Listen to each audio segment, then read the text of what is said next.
नमस्कार, आप देख रहे हैं सिटी सेंटर शो। मुंबई से मैं हूं पूजा भारद्वाज और शो की शुरुआत कर रहे हैं बढ़ती महंगाई के बीच बढ़ते किराए की खबर से। बेतहाशा महंगाई के बीच दिल्ली वालों को एक और झटका लगा है। दिल्ली में ऑटो टैक्सी का किराया बढ़ने वाला है। सीएनजी के रेट बढ़ने के बाद दिल्ली सरकार ने ये फैसला किया है। ऑटो का शुरुआती किराया 25 रुपये की जगह 30 रुपये होगा। मीटर डाउन होने के बाद हर किलोमीटर के लिए 11 रुपये लगेंगे। अब तक प्रति किलोमीटर 9.5 रुपये लगते थे। नॉन एसी टैक्सी का किराया पहले 1 किलोमीटर के लिए 25 से बढ़ाकर 40 रुपये कर दिया गया है। 1 किलोमीटर के बाद 17 रुपये प्रति किलोमीटर लगेंगे। एसी टैक्सी में 20 रुपये प्रति किलोमीटर किराया लगेगा। सर किराया गैस सीएनजी का रेट तो रोज के रोज बढ़ ही रहा है। कोई समझ में नहीं आता सीएनजी कितना बढ़े। पहले 34 से कितना एक ही बार 80 रुपये भी बढ़ गया है। क्या बेनिफिट है? दुनिया भर के ट्रैफिक होता है। एक तो केजरीवाल साहब का सबसे समस्या क्या है, जो पूरे दिल्ली में तो वो लगा के रखे हैं, मतलब उनका क्या है, वो होम गार्ड जो है केजरीवाल साहब का, जो कहीं रोड पे खड़ा नहीं होने देते हैं। क्या कमाएगा क्या खाएगा आदमी? नहीं, इसको फायदा ही नहीं है सर। आपने गैस का दाम बढ़ा दिया 20 रुपये, रेट बढ़ाया 5 रुपये, तो उससे क्या फायदा हुआ? आप खुद समझदार हो, आप बता दो फायदा है या नुकसान है। हमारे लिए तो वही रेट बेटर है। सीएनजी का दाम कम कर दो। हम हर इंसान को मीटर में बैठाने के लिए तैयार है, पर हमें भी तो कुछ बचना चाहिए ना सर। सर संतुष्टि तो है, लेकिन नहीं भी है। दोनों बातें हैं, क्योंकि गैस का रेट हो गया है 42 से 80, 38 रुपये बढ़ाया इन्होंने 6-7 महीने के बीच में, और उस हिसाब से किराया कम से कम 12 रुपये तो होना ही चाहिए। दूसरी बात, हम लोगों का काम धंधा जो है कि मीटर हो रहा है, अभी किराया लागू नहीं किया गया। और ऑटो टैक्सी के बढ़े किराए पर और ज्यादा जानकारी दे रहे हैं हमारे सहयोगी शरद शर्मा। दिल्ली वालों को महंगाई का एक और झटका लगने वाला है। दिल्ली सरकार ने ऑटो और टैक्सी के किराए बढ़ाने को मंजूरी दे दी है। हालांकि अभी बस नोटिफिकेशन बचा हुआ है, लेकिन फैसला दिल्ली सरकार ने कर लिया है। दिल्ली सरकार के मुताबिक ऑटो के किराए पिछली बार 2020 में बढ़े थे और टैक्सी के किराए पिछली बार 2013 में बढ़े थे। हालांकि जो किराए बढ़ रहे हैं, ये कोई ऐसा फैसला नहीं है जो अचानक से हो गया, क्योंकि पिछले कुछ दिनों से लगातार ये खबरें चल रही थी कि टैक्सी के किराए, ऑटो के किराए बढ़ सकते हैं, क्योंकि सीएनजी के दाम जो हैं वो पिछले कुछ दिनों में, पिछले कुछ महीनों में बहुत ज़्यादा बढ़ चुके हैं। एक अंदाज़ा भी लगाएं तो 2020 में जो सीएनजी के दाम थे वो करीब 47 रुपये किलो पर थे, लेकिन अब 78 रुपये किलो पर सीएनजी के दाम जो हैं चले गए हैं। इसलिए बहुत जाहिर सी बात ये लग रही थी कि किराए बढ़ने वाले हैं, और अब इसको दिल्ली सरकार ने मंजूरी दे दी है। तो जहां तक ऑटो के किराए की बात है, तो जो शुरुआती 1.5 किलोमीटर होते हैं, यानी कि मीटर डाउन होते ही जो किराया लगता है वो पहले 25 रुपये लगा करता था पहले 1.5 किलोमीटर के लिए, अब ये 30 रुपये लगा करेगा। और इसके बाद हर किलोमीटर के लिए पहले जहां आप 9.5 रुपये किलोमीटर चुका रहे थे, अब आपको 11 रुपये किलोमीटर चुकाना होगा। टैक्सी की बात करें तो नॉन एसी हो या एसी, पहले कम से कम मीटर डाउन होते ही कम से कम 25 रुपये किराया लगा करता था, लेकिन अब कम से कम मीटर डाउन होते के साथ ही 40 रुपये किराया आपका ज़रूर लगेगा। 1 किलोमीटर के लिए नॉन एसी में जहां आप पहले 14 रुपये चुकाया करते थे, अब आपको 17 रुपये किलोमीटर के हिसाब से चुकाना होगा नॉन एसी के अंदर। और एसी में जहां आप पहले 16 रुपये किलोमीटर के हिसाब से किराया चुकाया करते थे, अब आपको 20 रुपये किलोमीटर के हिसाब से किराया चुकाना होगा। नाइट चार्ज में कोई बदलाव नहीं किया गया है। तो फैसला दिल्ली सरकार ने कर लिया है। अब बस नोटिफिकेशन होने की देर है। जैसे ही नोटिफिकेशन हो जाएगा तो दिल्ली के अंदर ये जो किराए बढ़ाए गए हैं ये जो है लागू हो जाएंगे। दिल्ली से अपने कैमरा सहयोगी सचिन गुप्ता और पवन कुमार के साथ मैं शरद शर्मा, एनडीटीवी इंडिया। छठ पर्व के दौरान दिल्ली में यमुना की साफ सफाई को लेकर आम आदमी पार्टी और बीजेपी के बीच ऐसी ठनी कि बीजेपी सांसद प्रवेश वर्मा बदसलूकी पर उतर आए। दिल्ली में यमुना के जहरीले झाग को हटाने के लिए केमिकल का छिड़काव हो रहा है। इस दौरान दिल्ली जल बोर्ड के अधिकारी के साथ प्रवेश वर्मा किस तरह से भिड़ गए, इस रिपोर्ट में आपको दिखाते हैं। यहाँ पे लोगों को मार रहे हो तुम, 8 साल में तुम इसको साफ नहीं कर पाए। आपको कैसा लग रहा है कि लोग मर रहे हैं इससे? अरे तू इसमें डुबकी लगा चल अभी। किस में? ये यूएसएफडीए से अप्रूव्ड है। इसको तुम्हारे सर पे डाल दूं ये केमिकल? इसको एनएमसीजी ने भी अप्रूव किया है। ये केमिकल तेरे सर पर डाल दूं? तुम यहाँ पे केमिकल डाल रहे हो पानी में, और यहाँ पे लोग लगाएंगे डुबकी, ये मैं तेरे सर पर डाल दूं? तू यहाँ पे डुबकी लगा चल। यहाँ पे लोग आएंगे डुबकी लगाने, तू लगा के दिखा पहले। यमुना के कालिंदी कुंज घाट पर दिल्ली सरकार के अधिकारी से अभद्र व्यवहार करते हुए बीजेपी सांसद प्रवेश वर्मा। दरअसल बीजेपी यमुना में छठ के दौरान झाग और झागों को हटाने के लिए इस्तेमाल हो रहे केमिकल का मुद्दा उठा रही है। बीजेपी का कहना है कि झाग हटाने के लिए जो केमिकल इस्तेमाल किया जा रहा है वो जानलेवा है, जबकि दिल्ली जल बोर्ड के quality control director Sanjay Sharma के मुताबिक छिड़का जा रहा केमिकल USFDA से अप्रूव है। बस इसी को लेकर प्रवेश वर्मा ऐसा आचरण करने लगे। आम आदमी पार्टी का कहना है कि दिल्ली सरकार छठ पूजा की तैयारी कर रही है और बीजेपी नेता काम रोक रहे हैं, बदतमीजी कर रहे हैं। मेरे ख्याल से भारतीय जनता पार्टी के जो नेता हैं कई मौकों पर किस तरह से, चाहे वो जनता हो, चाहे अधिकारी हो, चाहे चुने हुए प्रतिनिधि हो, किस भाषा में बात करते हैं वो छुपी बात नहीं है। तू यहाँ पे डुबकी लगा चल। बाद में प्रवेश वर्मा ने अपने ऐसे आचरण पर सफाई दी है। मैंने कहा क्या आप इस केमिकल को मैं आपके ऊपर में डाल दूं? अगर आप ये केमिकल को माता बहनों के ऊपर में डाल रहे हैं तो पहले मैं आप ही के ऊपर डालता हूं, तो उसको चेक कर लेते हैं कि क्या आपको कोई बीमारी होगी या नहीं होगी, तो उसके बाद में माता बहनों को उसमें डुबकी लगाने की परमिशन देंगे। मैंने इतना ही कहा। उन्होंने कहा पानी साफ है, इसमें तो डुबकी लगा सकते हैं, मैं भी लगा सकता हूं। तो मैंने कहा आप अभी जाके सबसे पहले आप ही डुबकी लगाइए। प्रवेश वर्मा 2 बार से पश्चिमी दिल्ली के सांसद हैं और दिल्ली के पूर्व मुख्यमंत्री साहिब सिंह वर्मा के बेटे हैं। लोग कह रहे हैं कि प्रवेश वर्मा को समझना होगा कि जनहित के मुद्दे उठाना जितना जरूरी है उतना ही जरूरी है एक जनप्रतिनिधि की तरह से आचरण करना। असली मुद्दा यमुना की सफाई का है, लेकिन जब आप इस तरह का आचरण करते हैं, इस तरह का व्यवहार एक अफसर के साथ करते हैं, तो मुद्दा यमुना की सफाई से भटककर उस सफाई पर चला जाता है जो इस तरह का आचरण करने के बाद एक जनप्रतिनिधि को देनी पड़ती है। बस इतना ही कहना है कि लड़ाई राजनीतिक है, इसको राजनीति की रखें। एक अफसर के साथ इस तरह का आचरण करके, इस तरह का व्यवहार करके कुछ हासिल नहीं हो पाता है। दिल्ली से अपने कैमरा सहयोगी सुधीश कुमार राम के साथ मैं शरद शर्मा, NDTV इंडिया।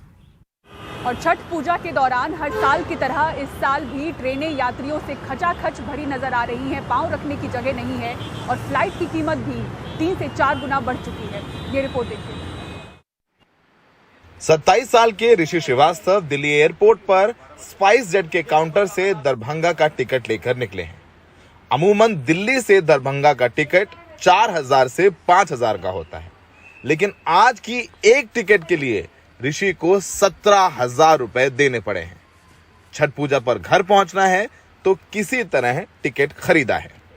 हर 1 मिनट पे 11,000 से 17,000 का 5,000 का डिफरेंस था। अब मेरे पास प्रूफ 86,000 6 लोगों का मैंने पे किया। जिन्हें ना ट्रेन में टिकट मिली और ना बस में, वो मजबूरी में उधार लेकर किसी तरह त्योहार पर बिहार पहुंचने के लिए 17 से 20,000 की हवाई टिकट खरीद रहे हैं। 1 लाख रुपए मतलब कितनी, और मतलब ट्रेन में तो टिकट मिली नहीं होगी। ट्रेन में तो नहीं मिली है टिकट, इसीलिए स्पेशल वगैरह सभी देख लिया, कहीं नहीं मिला तो हमने इससे जाना शुरू किया।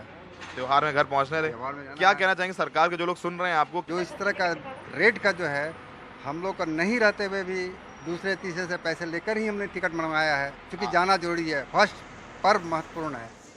छठ पूजा के दौरान पटना, गया, दरभंगा, बनारस जाने वाली उड़ानों का किराया 3 से 4 गुना बढ़ा है।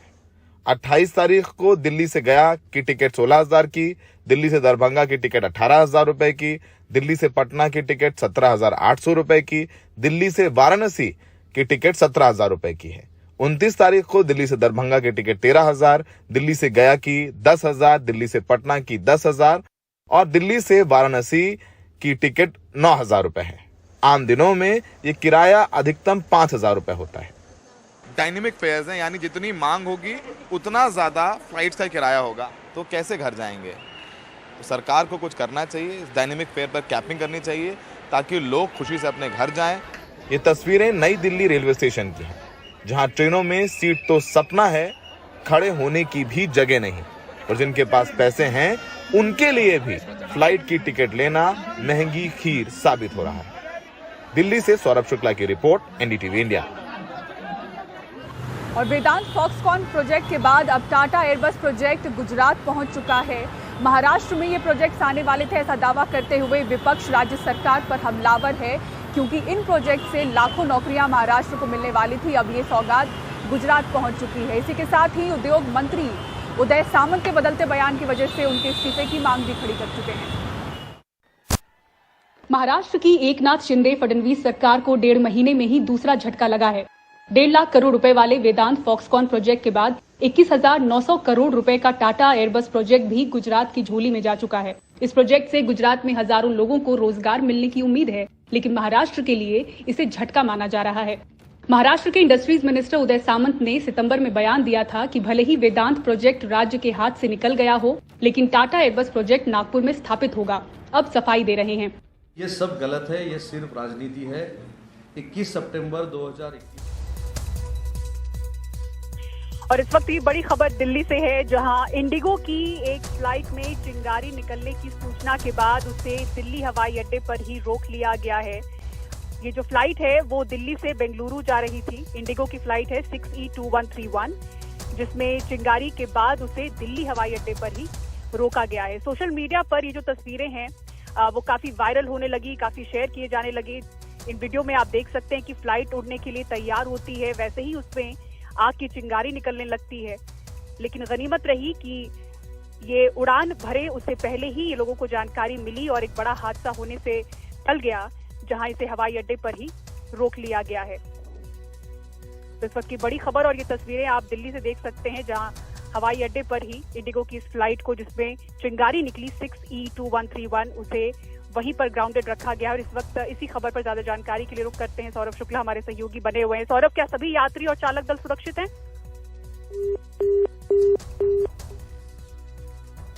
सौरभ के पास हम जाएंगे एक बार। जी सौरभ। जी पूजा, सभी यात्री और सभी चालक दल सुरक्षित हैं। ये दिल्ली से बेंगलोर जा रही थी फ्लाइट 6E2131।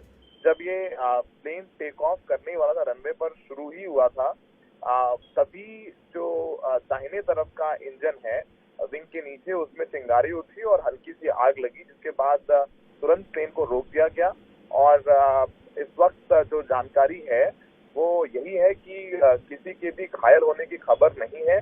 सभी यात्रियों को सुरक्षित उतार लिया गया है, सभी क्रू मेंबर्स को सुरक्षित उतार लिया गया है और जो यात्री हैं उन्हें बेंगलोर भेजने के लिए दूसरी फ्लाइट का इंतजाम किया जा रहा है।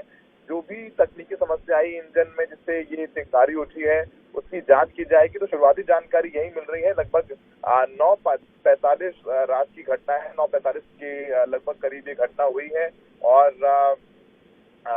लगभग 9:45 पर इसको टेक ऑफ करना था। और जैसे ही इंजन शुरू किया और जैसे ही थोड़ा सा ही रनवे पर आगे बढ़ा था जहाज, तो दाहिने तरफ की जो विंग के नीचे इंजन है वहां पर चिंगारी आई। वहां पर एक पैसेंजर थे, उन्होंने ही जो वीडियो बनाया, जो हम अपने दर्शकों को दिखा रहे हैं, उन्होंने ये वीडियो बनाया है अपनी सीट से। और चिंगारी देख सकते हैं कि इंजन में उठी और आग लग गई और तुरंत प्लेन को रोक दिया गया। और क्रू मेंबर्स ने पहले यात्रियों को प्लेन से खाली करवाया और उसके बाद चीजें जो है वो अब बाद में जांच की जाएगी। लेकिन एक बहुत बड़ा हादसा होते होते टल गया है पूजा, और काफी डरावनी तस्वीरें हैं। उस वक्त प्लेन में 80 से ज्यादा पैसेंजर्स मौजूद थे। अभी एग्जैक्ट नंबर्स नहीं पता है, लेकिन जो शुरुआती जानकारी आई है वो यही बता रही है। तो फिलहाल शुरुआती जानकारी के मुताबिक 184 यात्री थे, जो जानकारी निकल करके आई है। 184 यात्री थे प्लेन में और 9:45 पर इसको टेक ऑफ करना था। जैसे ही रनवे पर प्लेन आगे बढ़ा, दाहिने तरफ के इंजन में एक स्पार्क उठा, चिंगारी उठी और आग लग गई। वैसे ही प्लेन का इंजन बंद किया गया और सभी यात्रियों को प्लेन से उतार लिया गया है। सभी क्रू मेंबर्स को प्लेन से उतार लिया गया है। यात्रियों को बेंगलोर भेजने के लिए दूसरी फ्लाइट का इंतजाम किया जा रहा है। सौरभ, आप बने रहिए हमारे साथ। इस वक्त हमारे साथ यात्री जुड़ रही है जो उस वक्त विमान में मौजूद थी। प्रियंका कुमार इनका नाम है। प्रियंका जी, शुक्रिया हमारे साथ जुड़ने के लिए। क्या आप बता पाएंगी आपने क्या देखा सिलसिलेवार तरीके से, और इस वक्त क्या आप सुरक्षित हैं? बता पाएंगी बाकी यात्री क्या आपके साथ हैं इस वक्त? जी, सब साथ में हैं। हम लोग को डीप्लेन कर दिया गया है। हम फ्लाइट टेक ऑफ ही होने वाली थी, जब फ्लाइट के विंग से बहुत ज़्यादा स्पार्क आने लगी और थोड़ी देर में वो फायर उसमें से निकला, बहुत बड़ा फ्लेम निकला।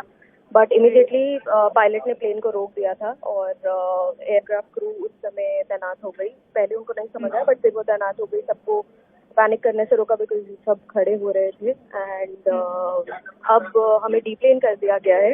वी आर हेडिंग टूवर्ड्स एक दूसरी फ्लाइट, ऑल्टरनेट फ्लाइट हमें दी जा रही है। तो अभी हम बस में बोर्ड किया गया हमें डीप्लेन करके, और अब हम दूसरी फ्लाइट या शायद सिक्योरिटी की तरफ ले जाया जा रहा है। सब ठीक है, सब सुरक्षित है। It was a full flight, पूरी फ्लाइट भरी हुई थी। बहुत डरावना सीन था वो। जी, बता पाएंगी प्रियंका, अगर जो इस वक्त ऑडियंस हमारे साथ जुड़े हुए हैं, क्या तस्वीरें आपने देखी प्लेन के अंदर का, उस वक्त का क्या माहौल था और किस तरह से अलर्ट किया? क्या पैसेंजर्स ने अलर्ट किया क्रू को? पैसेंजर्स नहीं, वो पायलट ने खुद ही अपने आप रोक लिया जब तक हमें रियलाइज हुआ कि हम क्या देख रहे हैं। और मेरा सीट विंडो के पास ही था, विंग के पास। तो सबने बहुत अच्छे से वो व्यू देखा और सबको बहुत डर लगा उस समय। बट इमीडिएटली एक्शन ले लिया गया था और प्लेन को रोक दिया गया था। और पायलट ने इसी समय बता दिया कि पायलट ने उसी समय बताया कि कुछ मैल फंक्शन हुआ है, कोई फायर हुआ है। और वो अभी इमीडिएटली उसी समय फायर एक्सटिंग्विशर्स आ गए थे और प्लेन को लेके गया एक पार्किंग बे में। उसके बाद फिर हमें डीप्लेन कर दिया गया। बहुत सारे फायर एक्सटिंग्विशर्स के साथ में, पानी की जरूरत नहीं पड़ी, आग पहले ही बुझ चुकी थी। और उसके बाद थोड़ी देर बाद कम्युनिकेशन हमें पता चला कि दूसरा ऑल्टरनेट प्लेन अरेंज किया जा रहा है for Bangalore flight for the passengers. तो अभी हम बस में बोर्ड होके दूसरे प्लेन की तरफ ही जा रहे हैं। जी, तो प्रियंका बता रही है कि आग अब बुझ चुकी है और आप डीप्लेन करके अभी आप दूसरे बस में हैं और दूसरी फ्लाइट आपके लिए अरेंज हो चुकी है। प्रियंका, अगर मैं उन तस्वीरों के बारे में आपसे फिर से पूछूं कि प्लेन के अंदर उस वक्त क्या माहौल था और उस वक्त आपके अंदर क्या चल रहा था, अगर आप ये बता सकें, क्योंकि हमारे लिए कम से कम इस तरह की फ्लाइट की जर्नी बिल्कुल अब आम बात हो गई और इस तरह के हादसे के बाद अब आपके अंदर किस तरह का मतलब डर होगा या किस तरह की एक हिचक होगी अगली फ्लाइट पे?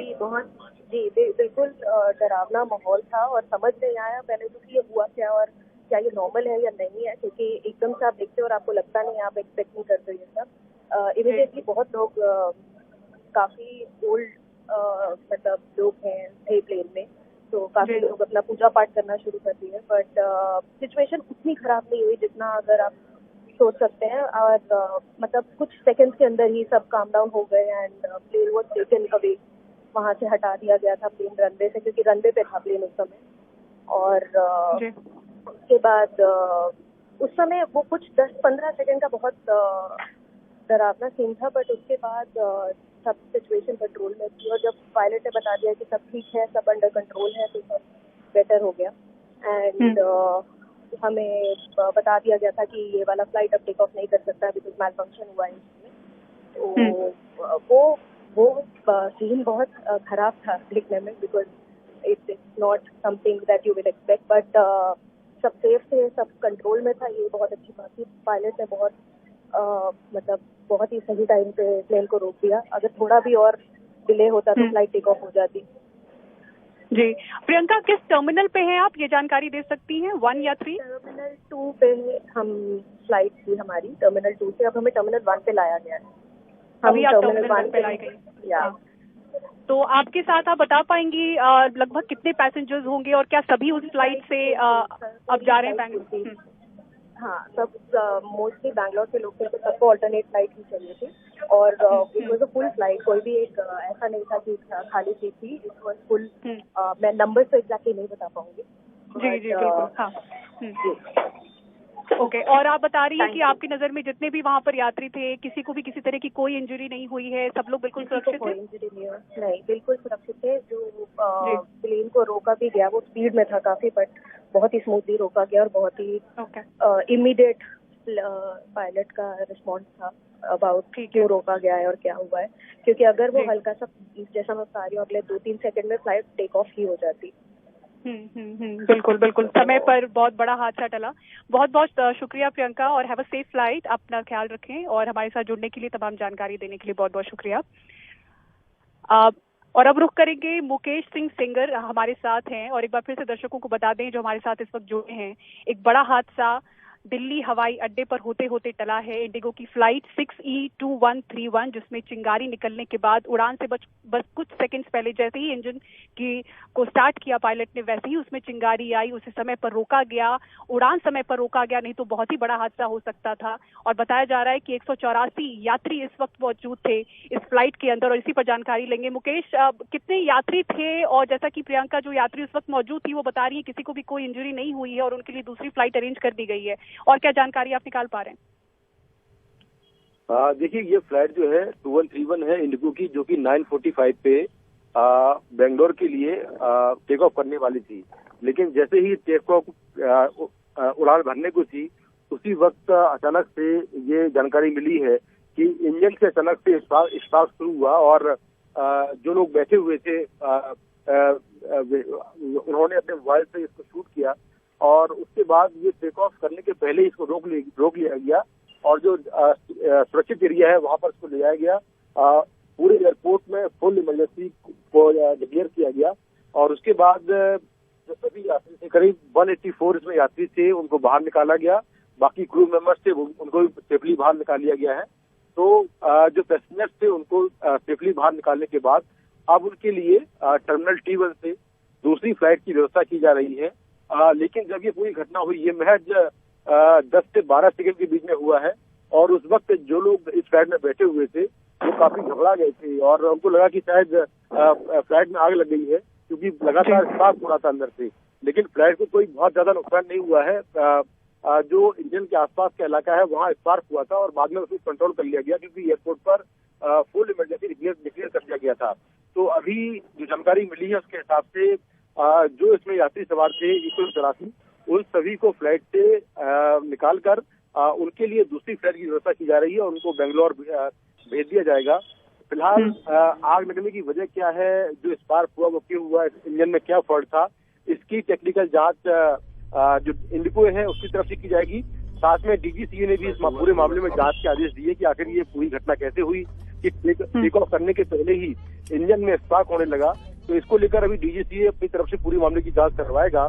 लेकिन जिस तरह से एयरपोर्ट पर ये पूरी घटना हुई उसके बाद जो यात्री थे इस फ्लाइट में वो काफी डर गए थे। उनको लगा कि पूरे फ्लाइट में आग लग गई है और कोई बड़ा हादसा हो सकता है। लेकिन उड़ान भरने से पहले ही इस फ्लाइट को तुरंत रोका गया और इसके बाद वापस जो सेफ एरिया है वहां पर लाया गया। उसके बाद जो इसमें यात्री थे उनको बाहर निकाला गया और फिलहाल अभी सभी यात्री इस फ्लाइट से बाहर निकल गए हैं, सभी सेफ हैं और साथ में जो क्रू मेंबर्स हैं वो भी सेफ हैं। अब यात्रियों के लिए दूसरी फ्लाइट की व्यवस्था की जा रही है और तमाम जो इंडिगो एयरलाइंस के कर्मचारी हैं और जो टेक्निकल टीम है वो इस पूरे फ्लाइट की जांच कर रही है आखिर कैसे पूरी घटना हुई, क्योंकि फ्लाइट को जांच के बाद ही टेक ऑफ करने के लिए जाने दिया गया था। तो अचानक कैसे पूरी घटना हुई इसको लेकर जांच जारी है। जी मुकेश, बने रहिए हमारे साथ। सौरभ, आप भी बने रहिए। तो एक बड़ी खबर और बड़ा हादसा जिस तरीके से होते होते टला है, लेकिन सवाल बने रहेंगे किस तरह के हादसे जो एक के बाद एक सामने आ रहे हैं अलग अलग एयरलाइन से, आखिर किस तरह से पैसेंजर्स के अंदर अब हिम्मत बनाए रखने की कोशिश की जाएगी कि इस तरह से फ्लाई करना उनके लिए कितना सेफ है। क्योंकि आप देखिए 184 यात्री जो इस वक्त इंडिगो की फ्लाइट में मौजूद थे, एक बड़ा हादसा अगर उड़ान भर लेती है फ्लाइट तो एक बड़ा हादसा हो सकता था। लेकिन समय रहते अलर्ट हुआ क्रू और उसके बाद रोका गया फ्लाइट को और 184 यात्री को डीप्लेन किया गया। अब उन्हें दूसरी फ्लाइट अरेंज उनके लिए की जा रही है। लेकिन इस चिंगारी पर एक अलग तरह से जांच होगी कि आखिर क्या वजह रही।